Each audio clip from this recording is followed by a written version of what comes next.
Vision One News.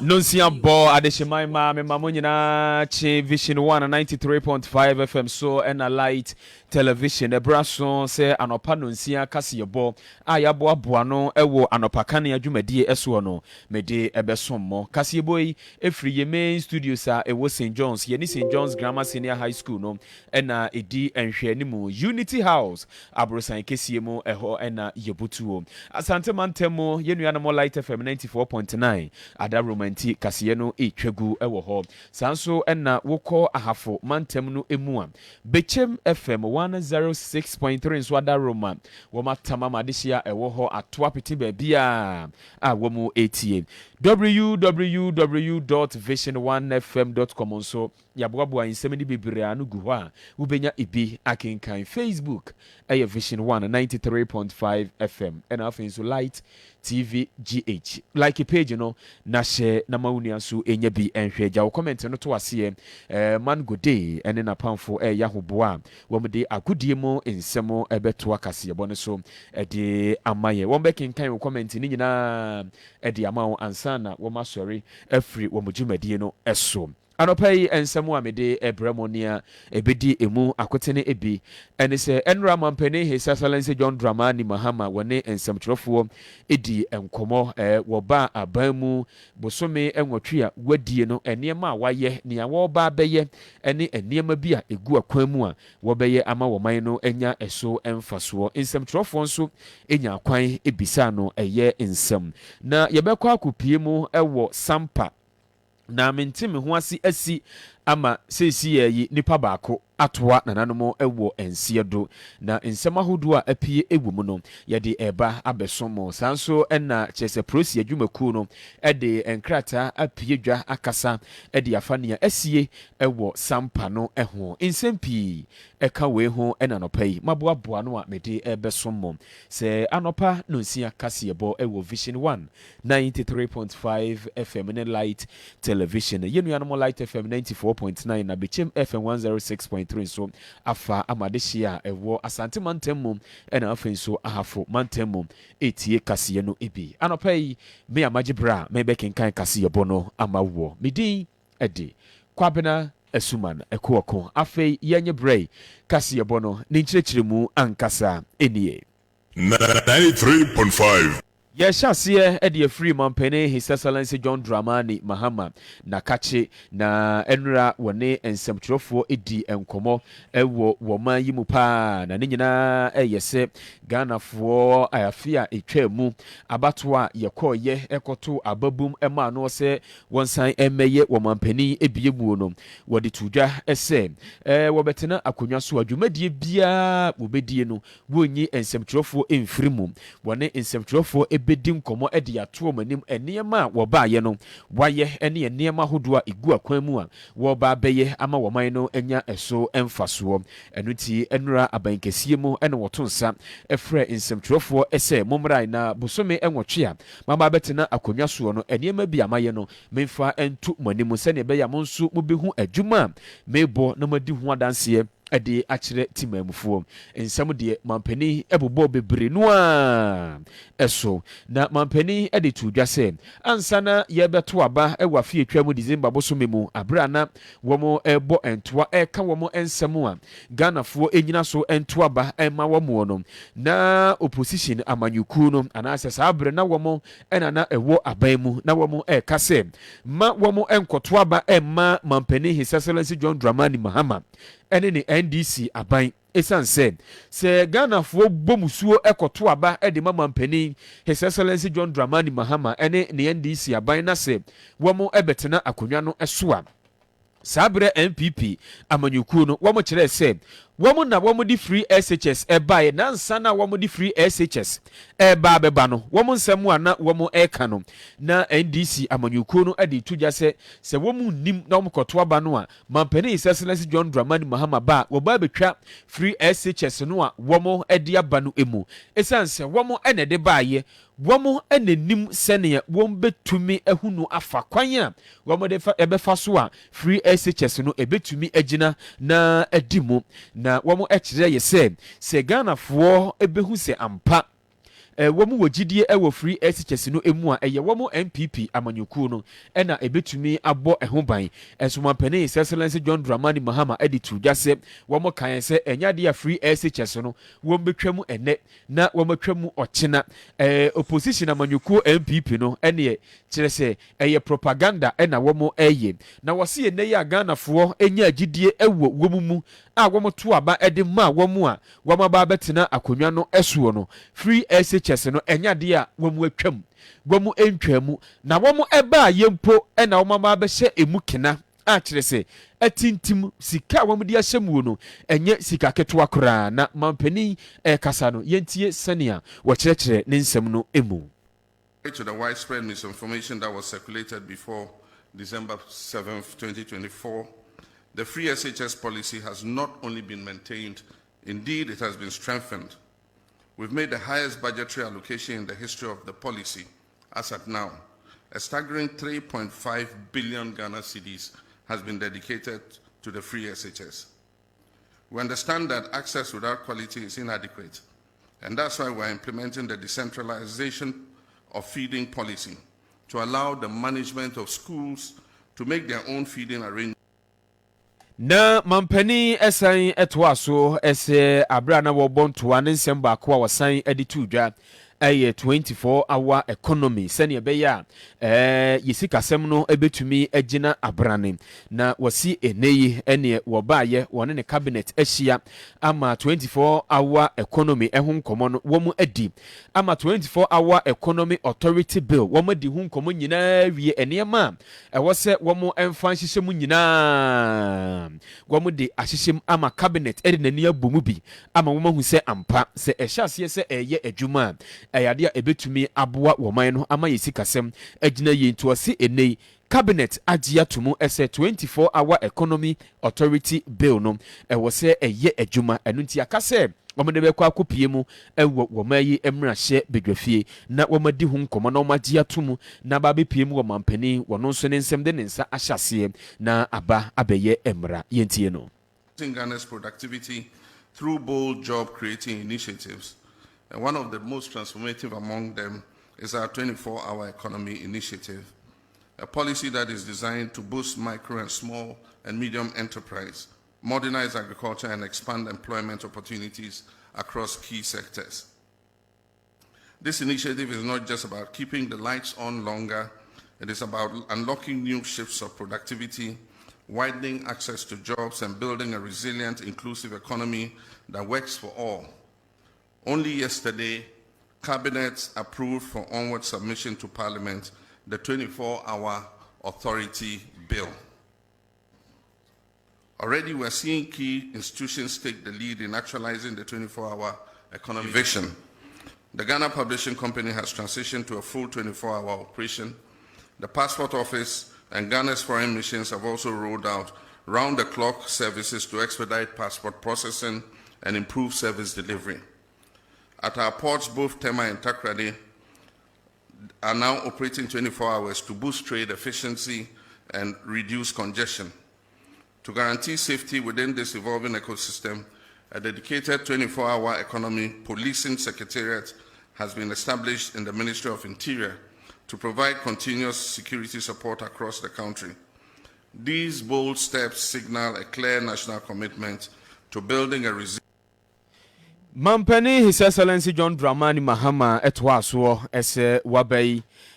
keta hyehyɛ ɛne project deɛ ɛnyade a wɔbɛsosɔ so kura ɛno nti no wɔn adi katahyɛ ne project ɛwɔ wɔn yi emu a kyerɛ sɛ ɛnɛ yi wɔn ho nsɛm ne nsa aka no wɔsi mpanimfoɔ ahyɛseɛ ɛyɛ nhwehwɛmu ɛfa ho akyerɛ sɛ wobia wodi adanseɛ ɛwɔ ho a ɛbɛyɛ yie no wɔn ato nsa ɛde afrɛ no nti evidence ahodoɔ a wɔn anya nyinaa sɛ ɛdi mu na wɔnya ako no ɛbubɔ wo a yɛde wo ɛkɔ akɔgyina mmara no anim na mmara no ɛne wo adi yɛntie no.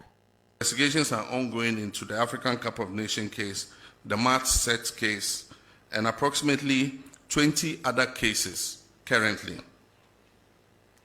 Let me be clear, every single case of corruption that needs to be investigated is being looked into. And once evidence is found to ground the prosecution, that will happen and happen swiftly. Looking within, we launched a code of conduct for public officials with an insistence on strict compliance. A high-level working group has been inaugurated to draft a new anti-corruption strategy aimed at strengthening ethical governance and institutional coordination. Mampani His Excellency wasan etwa ne nkomodie no esuo no de tudwa esade baako a wobo ho nkomo pa se woba obetu ase eye galamsey esanse galamsey ne hawo a ede abre wo mayi enye asemketewa enano ye kase ebomu de beso mo se okopie mu ewo emfinfini mantemu ho a wamu nsuo nyina asei ama adusuafo wamu nko school esanse wamu nyansuo a wamu di edware ensuo nsuo ewo ho no se ne galamsey no aye no no kobo hu musuo se wo kosa ede akodware a wo ho keka ebekeka wo no enya asemketewa kura na mampani kasade afa galamsey ne ho no ena wa kyerɛkyerɛ mu ese woba yi watu anamon pa se galamsey no wobetu ase na yekwaye bretuo ahodo bɛyɛ se enan a na nipa bonifuo bi abawura mu se wamutu galamsey ewo mu no waboa ama sesei wamakwa pam wo mu nyina afiri saa kwaye bretuo no emu a enei wokɔ hɔ no mu a obia ni hɔ a wɔhyɛ kwaye bretuo no mu se wotu galamsey ewo hɔ yenti se ne no so wode ehonsem atudwa. Reserves have been successfully recovered from the grip of illegal miners, restoring these vital ecosystems under state protection. Our Tree for Life initiative is being actively rolled out across the country, targeting the restoration of lands degraded by illegal mining activities. Steps are currently underway to repeal LI 2462 to formalize our commitment to end mining in forest reserves. Let me be clear, since my administration resumed office, not a single license has been issued to any company to mine in our forest reserves.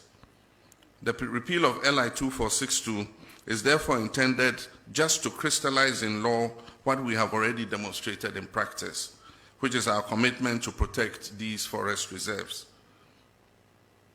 My friends,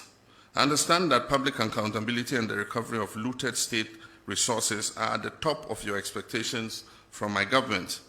And let me assure you, my fellow citizens, that we've not wavered in our commitment for even a moment. Neither have we been complacent. What you are witnessing is not inaction, it is our steadfast adherence to due diligence, due process, and fairness in the pursuit of justice. Yes, our insistence on doing things the right way may afford those who have looted this country some temporary relief, but let me be clear, it will not grant them permanent escape.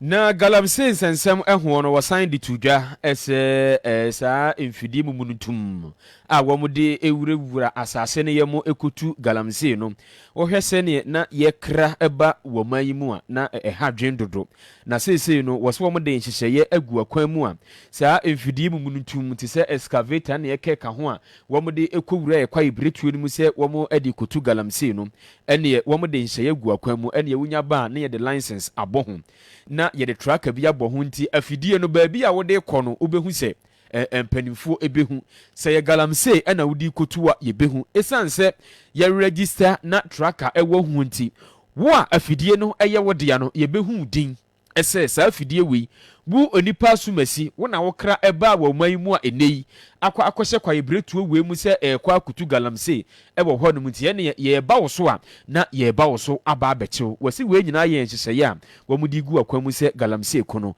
ebetumi adimu yentie no are currently underway.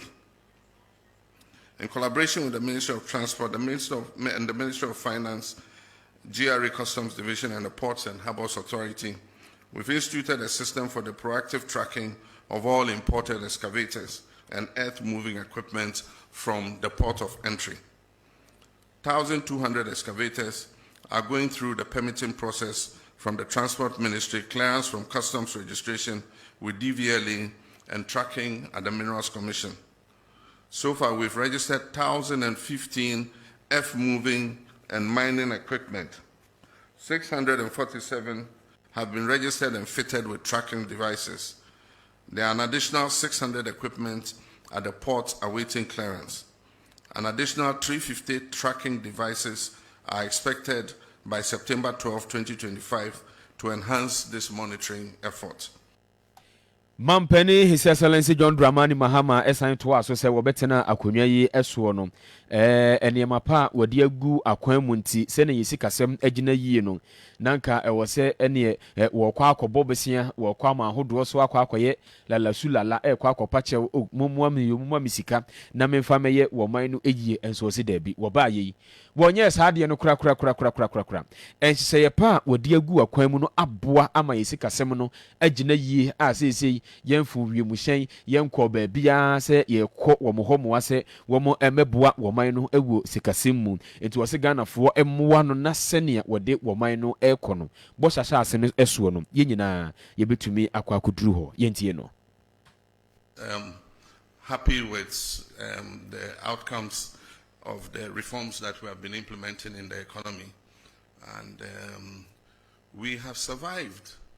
without going to the capital markets. We've survived without borrowing. Who could have thought some years ago that Ghana's economy could be run without going to the external market to borrow? And yet, we've survived. And so we shouldn't be in a hurry to go back to the capital market. All we've done is to reorder our expenditure and push funds to areas that are of priority. And so that's all we've done. Fiscal discipline, not spending money on wasteful, political interventions and all that. And that is already showing the successes in the market. I mean, we've gone from negative 3.4% on the primary balance to positive 1.1 as at now. And by the end of the year, we'll achieve the target. I'm sure we'll overachieve the target of positive 1.5. And so it's all about discipline in expenditure. And so for me, as the president, I would not favor a quick return to the international capital market. I think we should go like this for a while and consolidate the economy before we look at external financing. Ɛne a yɛkɔtie yei ɛyɛ mampani His Excellency John Dramani Mahama ɛnra ɛna wɔne nsɛmtwerɛfoɔ ɛdi ɛyɛ nkɔmmɔ yi wɔbɛtena akonnwa so bosome nwɔtwe ntamu nie no nneɛma a wayɛ ɛne nneɛma bi a wɔba bɛyɛ ɛde abɔ ɔman no ɛna wɔde ho nsɛm ɛto nsɛmtwerɛfoɔ anim na yɛnto akaseɛbɔ no so ɛna yɛnkɔpie mu ɛwɔ German North Mansin no emu ɛwɔ bono mantam no mu na yɛkɔ Sampa na awerɛhosɛm wɔ asie ɛne sɛ mente me ho ase bi ama ne homene so ɛwɔ Sampa hɔnom ama sesia me no kasa deɛ enipa bi atoa nananom ɛwɔ nsie do afoforo pii no a ɛnso ɛna apirapira ɛwɔ nea asie no ɛho na amanebɔ kyerɛ sɛ ɛyɛ ahensɛm ho manso ho ntɔkwa a ɛkɔ soɔ ɛwɔ hɔnom no ɛna asan akɔ akɔma ne homene so biem ama akɔ akɔfa saa deɛ wei aba ɛnura deɛ esi yɛ deɛ ɛnyɛ asɛm ketewa koraa na wɔn ɛkyerɛ sɛ edwa kɛse a ɛwɔ Sampa ɛhɔ nom no wɔn atwagya to mu ama wɔn ahye ne nyinaa edwabea na ɛwɔ hɔ no wɔn atwagya to mu ahye no amanfoɔ dan nso asɛesɛe ɛwɔ hɔ nom ama seesei adehyia a ɛwɔ hɔ dodoɔ no a adwane afiri ɛyɛ kuro no mu sɛ wɔn suro paa sɛ wɔn ɛkɔ akɔtena kuro no mu na yɛama ne bɔfoɔ a ɔwɔ hɔ nom Foster kwafo wɔno ɛna ɛde n'ani ɛdi saa nsɛm yi akyi a amanebɔ a wɔde ɛbaayɛ no yɛnkɔ na yɛnkɔtie. Deɛ na meka nyinaa ne sɛ awerɛhosɛm asi ɛwɔ Sampa kuro mu ne nyinaa ne sɛ ayɛnsɛm a na ɛkɔ so last year na nam so amaka fi ɛba bɛtɔɔ hɔ ma yɛkunkum obi to kora kɔka policefoɔ binom no ne rumu a na mframa mu ɛba akyerɛ mu a ɔhene no yɛsi baako sɛ ɔna ɛyɛ Sampa hen bɛda ɛno yɛ rumu a ɛnam mframa mu na ɛno na amanfoɔ binom antɔ mu ho ase a akɔpagya ntɔkwa no asan dɛ ba bi wɔ ma sam na me no kase no polisifoɔ mmiɛnsa tu atumi aka ɔmo ɛna civilians a ɔmo kurom hɔ no soro mmiɛnsa ɔmo nso tu atumi aka ɔmo ma even kura no sisi baako atumi afiri mu a atɔ ne nan ɛwɔ nseɛ do ama nsɛm no akɔ bebree sisi deɛ mu gya hyehyɛ na atumi ato mu hɔ kiosk a yɛhyɛ mu containers a yɛhyɛ mu ɛwɔ hɔ no stores a yɛhyɛ mu no deɛ ɛnyɛ asɛm ketewa nti we so far deɛ ɛrekɔ so ɛwɔ Sampa kurom no sɛ ahensɛ no asan asɔre bio ama polisifoɔ mmiɛnsa deɛ tu atumi aka ɔmo a yɛde ɔmo akɔgu ayasa bi yɛhwɛ sɛ ɔmo ho bɛtumi atɔ mo ama saa mmerɛ yi so deɛ civilians no bebree no atumi apirapira baako atumi atɔ nananom ɛwɔ nseɛ do wei esi ɛwɔ German South Sampa kurom ɛna ɛno atumi esi. Ene a yekotie ye yamane bofo a owo sampa Foster Kwafo ena wode nani edi saa nsawi yi achi a wode eho amanebɔ aba na wɔman prosi adwumakuo ne nso de krata apie edwa na wɔmo kyerɛ sɛ asɛm no esi saa etututuo ɛkɔɔ so ɛma ebi kura ɛkɔka prosi adwumakuo no emu nipa ebie no ɛyade a inspector general of police wɔman prosi sahene ɛne reinforcement wɔde wɔn kogu ɛyɛ sampa ɛhɔ no mo paa sɛ wɔn ma adwobrɛw ɛmfa ne ntoma pa ɛmfura na sɛsi amanebɔ a prosi adwumakuo no ɛde aba ɛne sɛ wɔn ɛkɔto wɔn mmeranteɛ no egu sampa kuro no mu saa sɛ wɔn mu amasomdue ɛnkɔ soɔ no aso aba ama sɛsi ame no ɛkasa prosi adwumakuo no ɛsɛ sampa ɛhɔ no mo ayɛ din akyerɛ sɛ watimi wakame na wɔn se nipa baako ɛna atoa nananom ɛwɔ nseɛ do ɛna afoforo bi nso apirapira wɔn egu ayaresabea wɔn agye ɛyɛ ayarehwɛ prosi adwumakuo no ɛde ato dwa ɛsɛ wɔn gu so a ɛwɔ kuro nim a wɔn ɛbɔ mpɛmpɛn na wɔn ne mpanimfoɔ nso ɛredi nkɔmɔ wɔn a wɔn ɛka bia ɛwɔ mu sɛnea ɛbɛyɛ a nea esi ɛnura no ebi nsan nkɔba ebiem a wɔn de nkrataa yi apie edwa na n'ano ama ne bɔ a yɛde ɛbɛso moɔ ɛsɛ ukopie mu ɛwɔ abilikuma central mansin no emu a egya ɛtɔ latabi ɔkwahye yɛde ho nsɛm ɛbaayɛ no egya no yɛsɛ atretra ma sɛsɛ yakɔ akɔduru sɛ ɛdan ahodoɔ ɛnwɔtwe a na ɛbɛn chinafoɔ wɔn warehouse no a egya no etu omuo no egya no atretra asan akɔ akɔduru saa ɛdan ahodoɔ no emu akyɛ sɛ akɔyɛ awerɛhosɛm papapapapapa enti na edumgya adwumayɛkuo no wɔn gu so a ɛwɔ ɛhɔ nom a wɔn ɛbɔ mpɛmpɛn sɛ wɔn bɛtumi adum egya no na ɛdan ahodoɔ nso a aka ɛwɔ hɔ no egya no ankɔka na bɛyɛ sɛ ahomakye abere a na abɔ no nan apa ho sima no aduonu no ɛna wɔn kyerɛ sɛ egya no ɛhyɛ aseɛ sɛ ɛtrɛtrɛ ɛkɔ adan ahodoɔ no a ɛwɔ ɛhɔ nom no nti akɔyɛ awerɛhosɛm pa nti dumgya adwumayɛkuo no adwumayɛfoɔ no ebi ɛwɔ ɛhɔ nom a wɔn ɛboa sɛ wɔn bɛtumi adum egya no yɛnyina saa nsɛm yi ɛso na anɔpa no nsia kaseɛbɔ a yɛboaboa no ɛwɔ Anopa Kanea dwumadie ɛsoɔ no memfa nsi me a mebɛsom moɔ medin ɛde kwabena asuman ɛkuɔko DJ King ɛna ɛbɔ m'akyi dɔmɔ ɛma mede kaseɛbɔ no ɛbaa yɛ kyinkyim fidie no ɛbobɔ ɛne no ɛmaa me Nicholas aka Kenya Brother wɔno nso ɛde me kɔ Facebook ɛna afei nso Light Television na me sɔre no de wobɔ krataa aba yɛde ɛtoa so ama mu daily guide wɔn daily guide ne times ɛna ɛwɔ ahanom a kwabena boaten ɛna PSC wɔn agye wɔn akonnwa wɔn de ɛtoa so ama yɛn kwabena Egwago sɛ bibi abɔkɔ na me adum bibi ay kama na so e oh na me adum papa easy so ho ye ben microphone na ken no say dey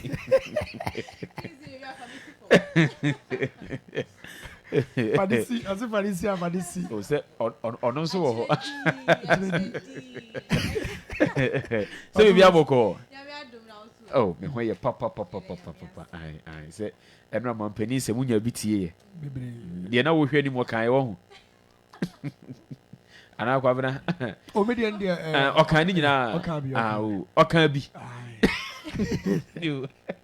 you father work at the trust okay come na me so mu ana yɛn to so ko akrata mo boss wonum na yɛn fa nsɛm a ɛnɛ daily guide de man and to so ɛmfa mama obi hanom ɛyɛ vision one FM afi Light Television so ana yɛtwa gu a ɛde bi ɛbɛsom ɛnɛ anɔpɛ yi na ɛnɛ daily guide ko akrata na da manim a mede ɛbɛsom na front page adeɛ o hwɛ sɛne Ghana ɛnka ne mampani abɛde kyɛ Dr. Mahmoud Bawumia masa na ni bra wa bre no na ensam a wakeka no masa no wɔtem papa ɛnyɛ no nko andra so mampani friends ɛmtofo nhia mudie ɔde nsɛm pia to dwa bɛwura ko akrata na afei no yɛde tifi sɛm ni nya no enso etimi ɛde amamo midi ɛde kwabena ɛyɛ boate yɛn hye ase ho na yɛnkɔ katafa ɛtɔ so miɛnsa na ɛnka ne mampani abɛde kyire ɛyɛ Dr. Mahmoud Bawumia wakasa wasi ebra ND samanyoko na baba mu die au na mampeni John Domani Muhammad betna so nyema woyɛ de wasi enyenyenyenyenyenye kra titiriw ɛyɛ NPP akyitaifoɔ no ana watene ne esu ɔmo so paa ɔsɛ nana yɛakyi wei ɔkyena yɛakyi wei na nsɛn koraa deɛ wakɔkye ne koraa tɛ sɛ ɔmo ntɛ sɛ ɛtwam nso no mu koraa ɛyɛ aborɔnyɛ ɔsɛ aborɔnyɛ deɛ ne koraa deɛ hyɛ de papapapapapa ɛno ɛna ɛnkane mampanin abɛdi akyire Dr. Mahmood Bawumia ɛkyerɛ sɛ ɛnyɛ koraa asɛ tumi a Ghanafoɔ nya adidie ɛwɔ NDC amanyɔkɔ no mu ɛde ma ɔmo no asɛ mampanin sɛbisɛbi ɔyusu no rough koraa ɔsɛ nyɛ koraa ɛnka bɛyɛ a ɔnhwɛ na ɔntumi ɛnsesɛ mu na ɛnyɛma a wɔyɛ no ɔngyae na ɛyɛ NPP foɔ no so no ɔmo ho ɛntumi ɛntɔɔ mu. Abusia yɛda so a ɛwɔ Kowan Krata Mobɔsɔ no emu na Anopa Nikita ɛyɛ Ghanaian Times na Anopa Ghanaian Times ɛde aba sɛ ɛyɛ na wɔtwi kopie mu ɛwɔ Latabi Okwashia ɛwɔ Ablekuma Central ɛgya hyehyɛ kɔtɔ ɛyɛ China House warehouse bi ɛwɔ hɔ no nanso ɛma ɛnna me no ɛkasa yi ahyehyɛ atra ma sesei ɛdan ɛbɛyɛ nwɔtwe a ɛwɔ mansi ni mu no ahyehye ɛdan ni nyinaa ma kyɛ sɛ amanfo bebree na deda abɔnten bebree na japade ahyehye bebree na ma hyehye na me no kasa nso ahobambo mpanimfo bebree na kopie mu hɔ boaye emegya hyehye ya ɛkɔ so ɛwɔ Latabi Okwahye no tɛ sɛ ahyehye mum but anhyehye an spread ya nkɔ bebree na fiafie mu ɛkama yɛ sɛ Chinese warehouse no ɛne efie bɛyɛ ɛnwɔtwe bi ɛkeka ho no ahyehye ama ahobambo mpanimfo no so ayɛ ade yie papa kyɛ sɛ me no kasa nso Ghana Police Service for Ghana Fire Service kyɛ sɛ ahobambo mpanimfo bebree na ne kopie mu ɛwɔ Latabi Okwahye ɛboa yɛ magya hyehye no ano brase na mpanimfo ɛhwɛ sɛ wɔn ma mo fifie ahyehyehyehyehye ɛwɔ Latabi Okwahye no yɛbɛhwɛ na yɛtimi aboa mo na mo nso mo nya baabi ɛde mu ti ato kwabena Musa ɛyɛ ade baako a Japan sɛ ɔbɛbɔ kakosi dan ana ɔbɛhan dan na house you cry obi dia na odi ama China for mo dia ye omo ejuma wait obi oye new na be kam obi omo dan akyehye uhwe de we dan na ahyehye ejapade wo ho ejapade sika enyema wo ho ahye no wei aban ba mukura na wonyema ase no wonya ne sa da ayareho pa abusua yento aso na yenko eye daily guide ko akrata to so eye miensa ho ana ye ni nkomo na national service for no mo ya buy almost we dey o say ye wonim say ko school na ye national service ni dia almost nyame eye adoma 1 November bosumi any day di kan na 1st November e be postibu nyina ye be postimu na chese djuma no de aban etimi afam adwuma mu na madam eye root Seto on acting executive director at the National Service Authority. On na didn't send me to Jawa Chesa Kwambia so meboa ama mofura masu ade ni na no amoso etimi enya dwuma ye e o man Ghana mu na afanyama enso etimi akonkan e de amomo. Ebusia ida so a ɛwɔ Ghanaian Times kata 5 toso miensa na Anopa Ghanaian Times ɛde aba sɛ okopie mu ɛwɔ mpetuo mu akyɛ sɛ ɛyɛ galamse wontokwa yɛ nyinaa yɛ ko wontokwa ayɛ nam so ɛma ages bosom de toso ensia no yɛ mpanifo mɔtwe ɛfa mu hwɛ ɔmo nkwa kyɛ sɛ yaka ho asɛm bo hu dewura abo na kyɛ sɛ hɔ de ɔmo nti gyae nam so ɛma na no ɔmo ni ɛyɛ asrafo ntokwa pupu ɛma etuo kura tutuo kura ɛbɛ mu nam so ɔmo assemblyman ɛfa mu hwɛ ɔmo nkwa na no ɛna Ghana Armed Forces and them modi krata aba bonten kasa etire mu se obesre eye mpetuo mu fo se asra ni ba won nkyɛn na ne kokonto kwantokwa ye anema ani nya kyesa mo so mudo mo na besi fom na yesa mo so tutuo na pupo bo ana mabo bonten ne eye Ghana Armed Forces no de kokobo anase e de krata aba bonten obesre mpetuo mu fo se woni eye asra ni yi so a na woni ni enya na wonya botena kofa ohaw bia nso amfa ama yento aswe na yenko ayakratafa toswe ensia wo daily guide mu na okopia mu ewo tema community one dia na kyese ya district police service no omo akasa ye pa mo de krata tententente ba bonto mo nsema okrata no munya ne se amanfo bia omo susu se omo de omo dwumadi omo de ne se ready unim red ne red if you only red please unim red unim red na emrante yo makofa ready bi ana amusi India helps bebre omo say 315 pesos not just a bundle some 315 ana ma pack ediegu te say kotokum ana te say omo de enam tema hwa a police for yesterday go for your baby boys say some nante no enkoye de omo nante omo zabi omo momprim nante ya omo koya endubone bebre ene gu amanfo ikoto mu omo say hey ene omo nkoye me no ka say no emrante baako 9 there a police for insa etimi akoma na de wani wo mu no enya mfisha no aduanan and 44 years your friend no eye Nura Sally ana fa branta ba kwa fa na pious chukwu emeka Nigeria ni oh Nigeria ni wabagana ha na obeto aduro obeto nubone chukwu emeka ani ya chiwo no ya chi chukwu emeka afa so eye Mustafa Oma ono so ya chi no onye mfishia no dumwachi 18 years akoda small boy dubone red na also benom entim no ka say no daily guide and ebo amane say am no ka say the sunday pa and 9 there etimi asomu a embra no enom ebedi pa ebu say that's why e wo Ghanaian Times emuna no pay katafeto so eye enkuno hwe ha te say owura ali du say na oda ha o sere sere je say na fo nyina shine ni nyina enche Tamale Central by election ebe koso na enra ye papa ali du say du Mohammed akwa file ne form such as bibia nso kama edi amano na eno na odi aseda kese pe ko ema NDC manyokuo ni so mata ne chabo na chidom so onko na file emfa ema Tamale Central by election no na eno na wo trem so beboa na wa hwe ewo na dinim ene ne modem a wabo efa na desuamu ne nwoma mu no beboa na ne potamu ena fei ni mansini mu no mofra na fei mebunu no nso ebenya ntete papa ewo adusuamu abusua yenko anim na we ayare hosem pa we die ayare hosem na de tani abranti a etu se wonya mfihia no aduonu nwatwe 28 years abranti a friend Sami eno ana manfo dodo na ede friend na abranti yi ne girlfriend omusoma de tibe mfihia no be miensa ne ena osene de abano kon pa presi abano kon enti wako gani fie senka gani man nti baako ana gani said da bia se no kotokofo pa park enti want me nti be ma said da bia afa nyema nyema ko body ni mu enti mru ka say de wan hwe ma gani no eni popo no yi se kan gani ko cho oh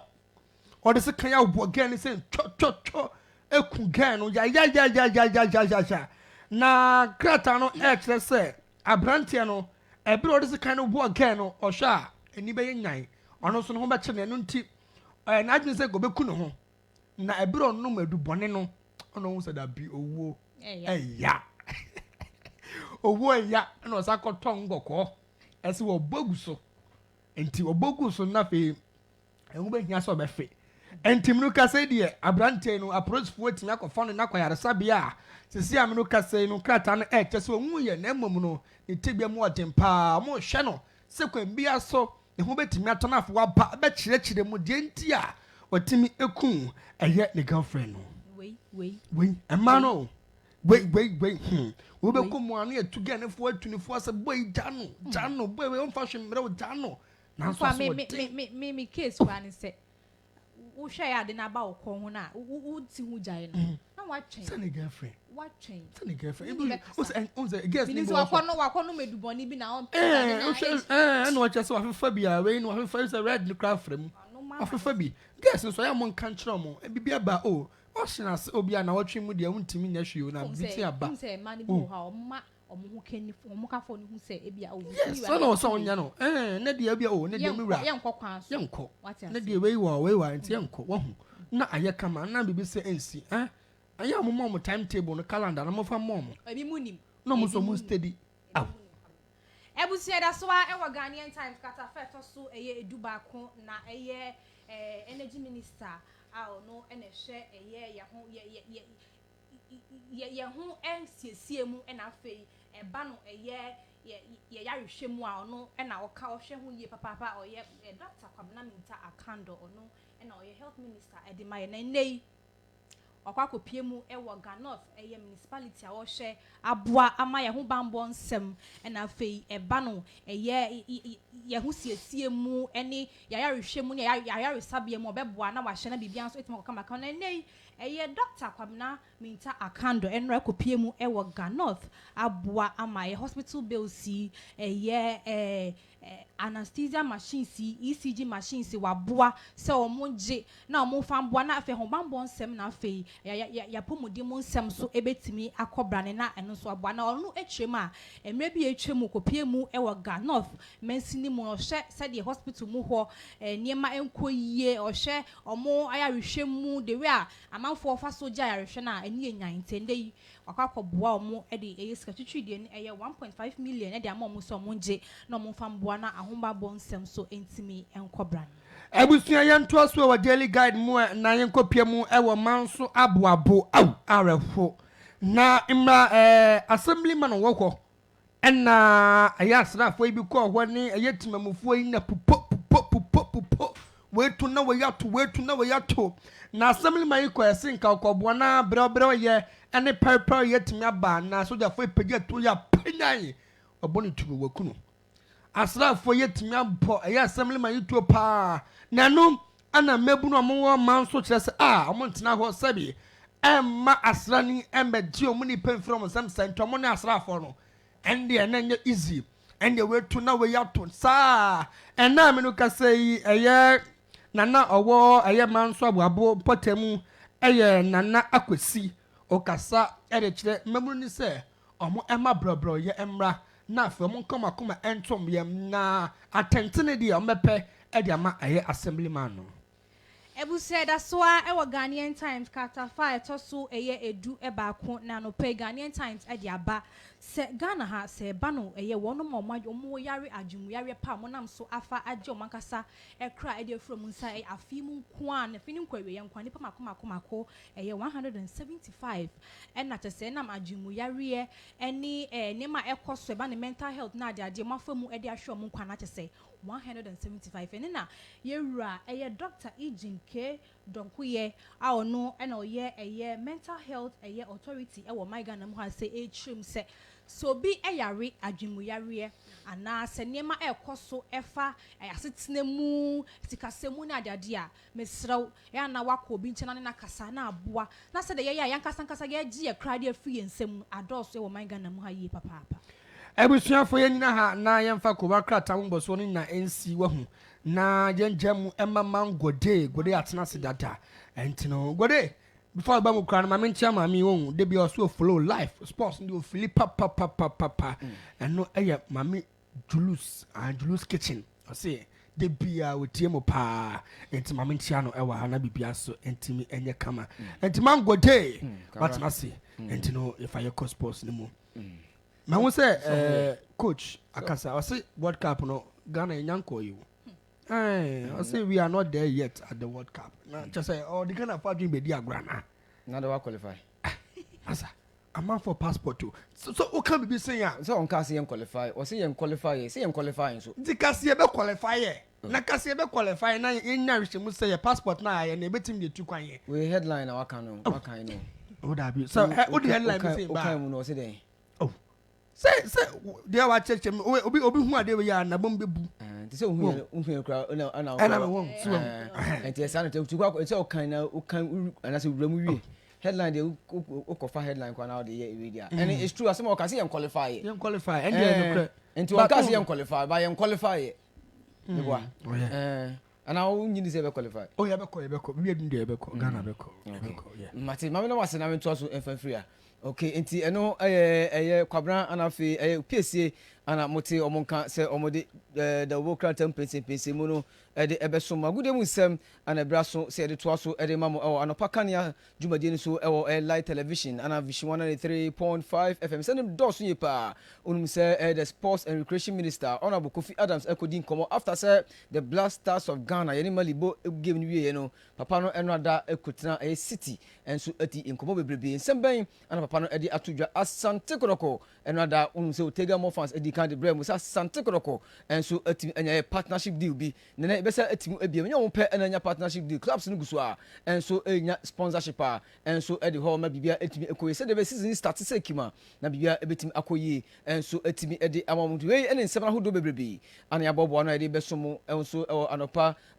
Kanea so sports session no so enso jumadi no so sa pepe ana etenti join live on our social media handles no se okọ vision 103.5 FM on Facebook ubetimi anya dwumade ni bi Harris Light TV GH on Facebook ubetimi anya hwe sanso ana Vision 1 Sports 93.5 ubetimi dwumade ni bi ahwe enso ho wo fie nso na o television no ana so TV set no ato light television na bibibia nso atimi akoyie enso atimi edema fasada no ema atakra Jima Emmanuel sanso no Tega more fans Kelvin omo ena kam ho ena no pay di dwumade no ebeso mo enso so eho ko Asante Montamu light 94.9 iconic enso atimi atwa atuma onso ubetimi anya dwumade ni bi enso atimi atie ententem so ayen hye nsem na se enfam free Minister for Sports and Recreation Honorable Kofi Adams asoye eno da ekotena City FM ekodi enkomo bebrebe na papa no entu etimi editudwa se amanfo no bebrebe na anana ka se the budget oberidi ye abra na the Blasters of no for tiase timi kobo game ni wie ansa na yetimi enso adubedi budget no eno aka bi ana yetimi ankonya good results enso e o chada ade na ekwanwe ne se enso etimi ede ma ye na papa no echire mu a saa sesem we obete se obi eka bi pa na enya ne kura because ono no since March ana otimi ede to mpanifo anim say no obeye enti se Blasters bo game bia na ono ba be ready budget no ansa na game no enso etimi aba so enti se mu ka se time na ono mu nyaadwo yenti ntema Sports and Recreation Minister Honorable Kofi Adams edituja. You can Vision 1 that approved. Their budget process is that the FA presents to you, the minister or the ministry. You look at it and you see areas that should be taken off. If they have to be taken off, then you recommend and submit to the office of the president. The office of the president then now sits and look at it and give a final. They may disagree with your proposition. They may even think that your proposition is not strong enough. So let's further cut. And then that is where you have a budget. And once you have it, that is the only time you can put it out there. Again, I had already indicated to the whole country and the world when we had our match against Chad and Madagascar in March that the next games they will receive the budget before the games. So everybody knew that this was going to happen. So when they haven't received it, they should know that every other day before the game is a possible day of what? Releasing the budget. And so the issue of timing doesn't even sit in here. Two, the players did not suffer any reduction. Indeed, if I did anything, I rather enhanced. Their bonus is still 10,000. The bonus has not been reduced. What we told the FA was that we didn't see why we should be paying them 10,000 as bonus. And they made us aware that even the 10,000 is not paid at a go. And that they pay only half. And it is only when they qualify for the tournament that the remainder is paid. Because at that time, you'll be receiving some revenue. So we told them, because Finance Ministry releases funds based on what is approved, we don't think that what will not be spent now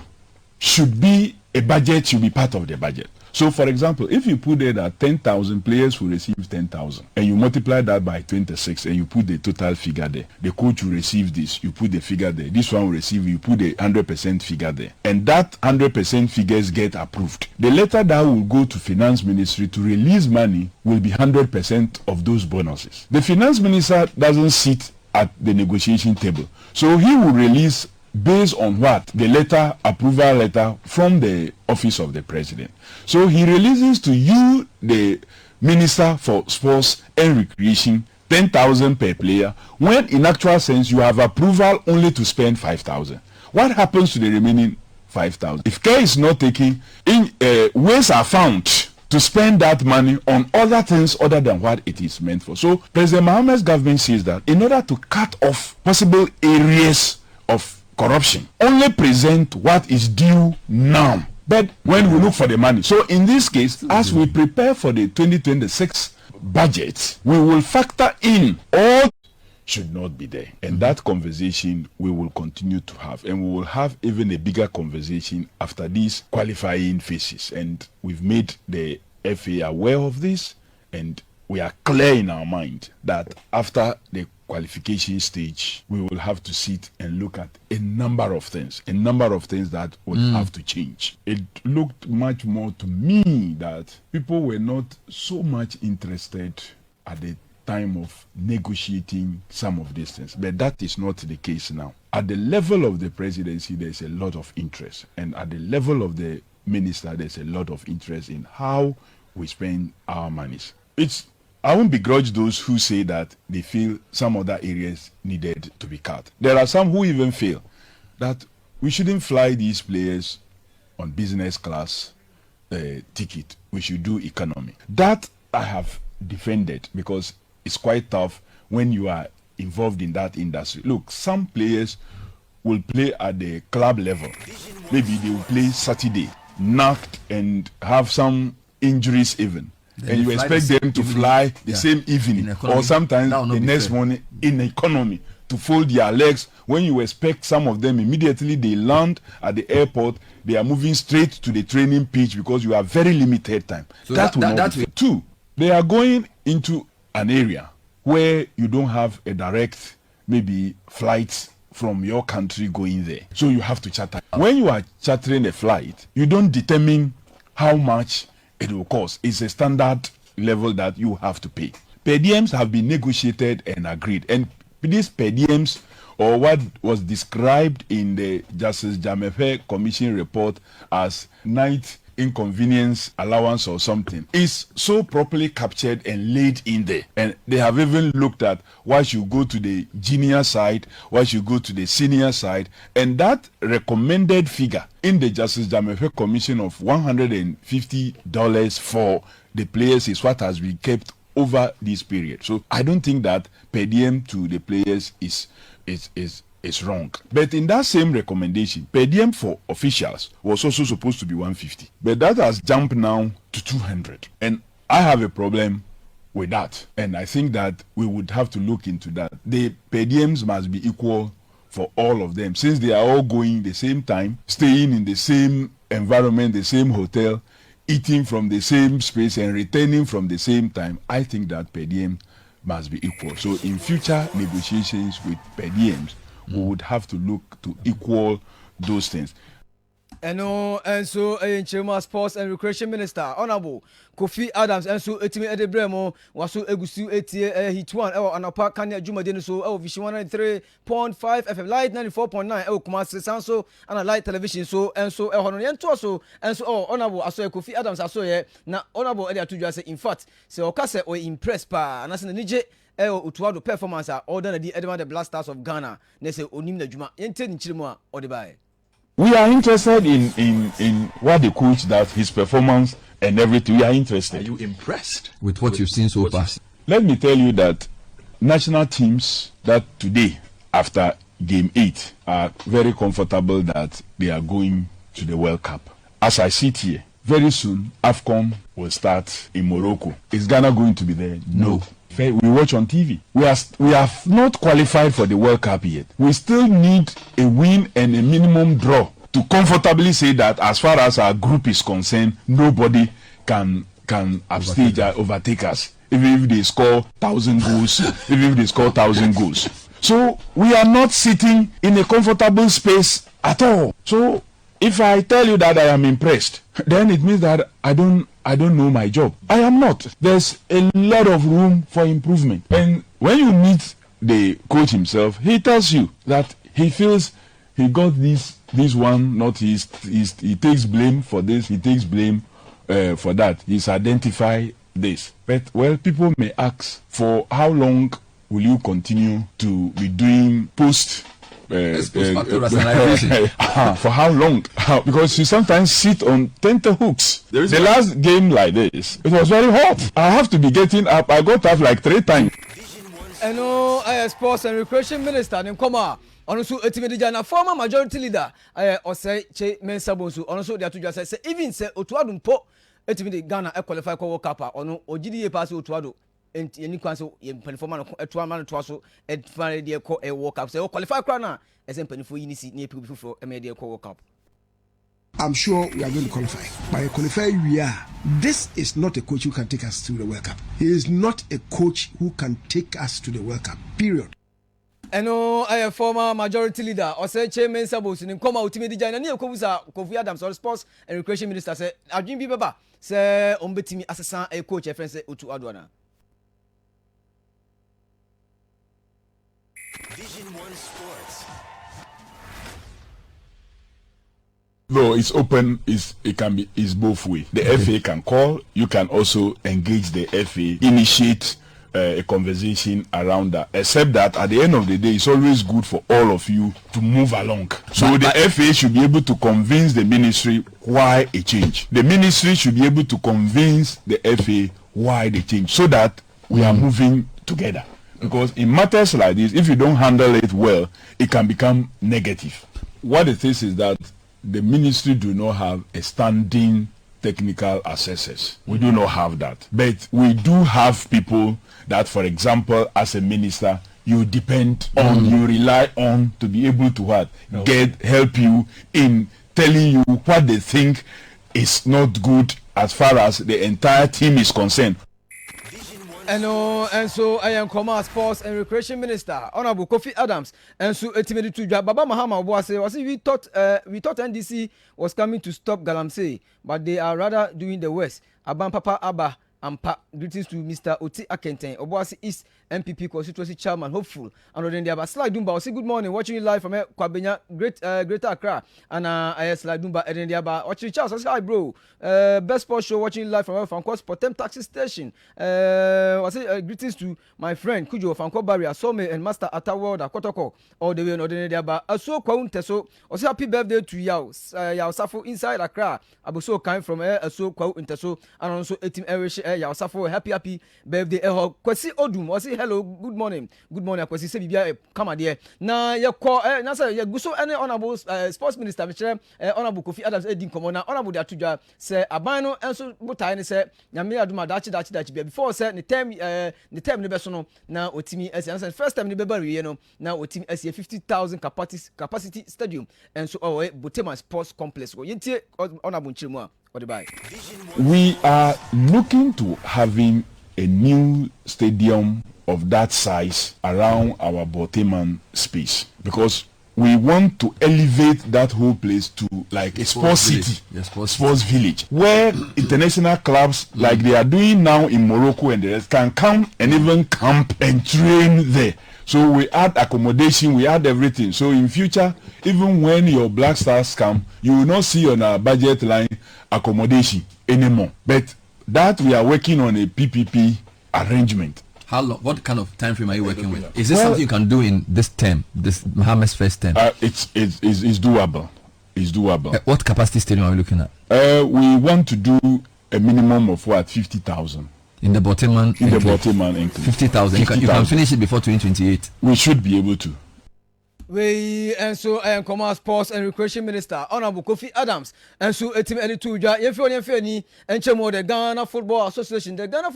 so team and such in various national teams na say ana ukopiema etienie executive council member at the Ghana Football Association Frederick Champion for the chi minuka say mpanifo and so atimi retaining no and so as chairman at the management as chairman for the management committee at the Black Starlights which are the Ghana U17 boys national team no enti Fedachi and management committee chairman and so edema the Black Starlets team no na other members no be adwuma no Arif Daoud and afi Wonder Victor Kuto Esquire and afi Edmond Aka we members are achu na say achi and so ene ombe so ebetimi adwuma na anya hope ene mpanifo etimi ayansesa na okopiem so e wo hodoma na Odro Safo ono so executive council member edema the Ghana Football Association mpanifo and so etimi attraction say on to so the juma so as management committee chairman edema the Black Maidens which the Ghana U17 women's national team no enti eno enso na Odro Safo ede no ono papa e friend say Simon Ahuma a Western Regional RFA chairman no ono ebe serve as a vice chairman and for other members ono be adwuma na Isaac Abuaje sanso na Godfrey anafe Evelyn Sia Asari we enso members a ono so etimi eno mo ya adwuma na Ghana Football Association hora no me no ka say omo enso etimi appointed Kasim Okansi Mengel as new head coach at the Black Galaxies the chanting no enti Kasim Mengel enso abetake over enso e dey free papa your friend say Masoud Didi Dramani ho na someone board be an assistant so ana Godwin Atram enso be second assistant enso etimi e dey man no Stephen Aholu be goalkeeper trainer enso Wilson Nata empanifo echrema still on koso adwuma as MTN FA Cup committee chairman no enso on Wilson Atta enso still FA Cup committee chairman Frank Nelson Wokolo be vice chairman na fe other members na Afudodu Imano Akoto Banfo and fe Kwabena Asenso Eric Ajiman and fe Abdul Heya Yati omo enso na complete as members of FA Cup committee no enso orientation our club side na Asante Kotoko no kasa no da Otega Edikan Edibatu ja Edimamo say Asante Kotoko ne Alpha Lotto enso etimi akọ partnership dealer omo ebe sponsor enso ebe sponsor Asante Kotoko on 1 year dealer bia nso betimi akoye edema Kumasi club bia Asante Kotoko Dream Services so enso ne Adams Fragrance enso etimi akọ partnership dealer omo nso ebe official partners enso edema Dreams FC Vision FC me no kasa enso ne Banahene Specialist Health Hospital enso etimi akọ partnership dealer omo ebe official healthcare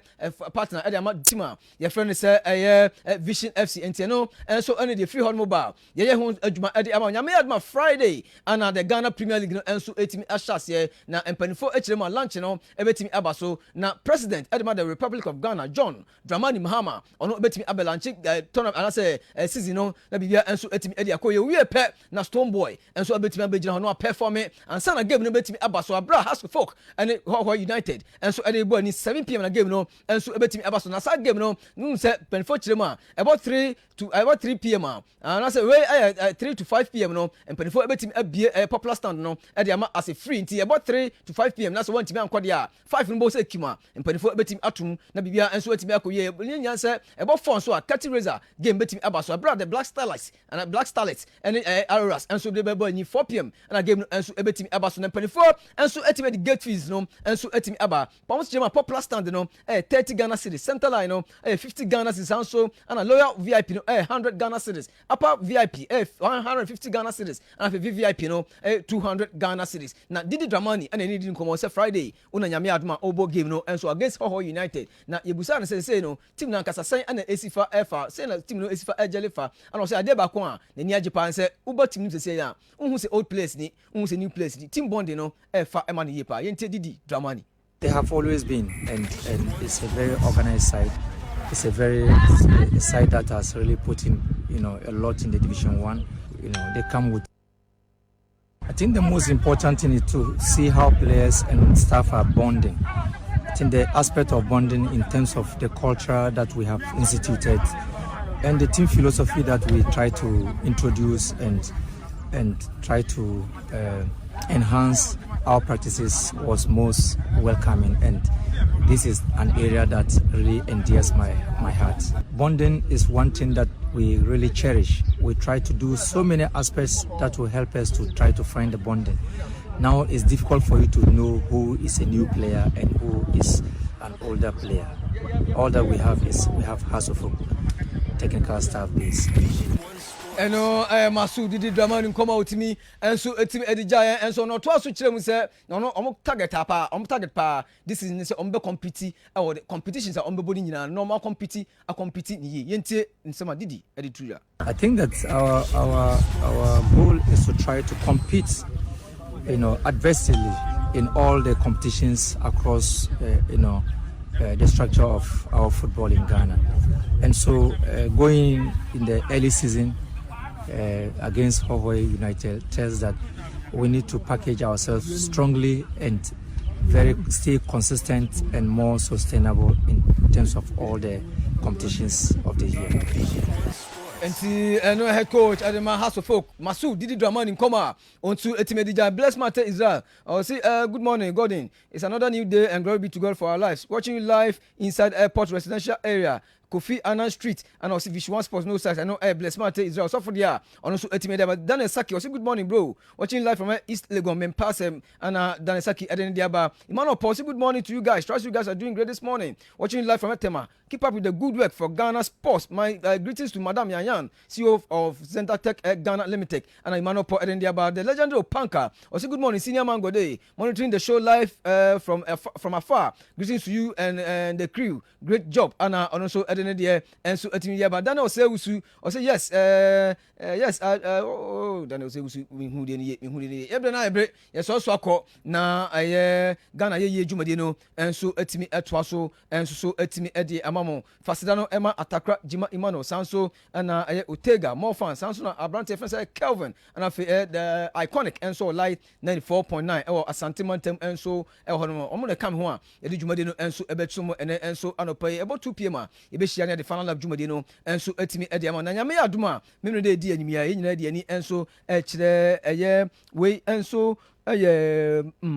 maame dede ewo nsawom yegyina de ani eche maame dede ewo nsawom nyina se yankasa enua obofo Michael ono so ni maame madam Rose odofo adofo tei onso etimi eda form a yekwa kopen ekura benti nyame adoma minu de di ani mai yegyina de ani enso echire maame dede ewo nsawom echire ha ya na yakope madam Rose odofo etei echikura be ekura nyame adoma adofo ene atiefo nyina ebe kyerem se mumra na yinkuja yenua no na onko jam ne maame kra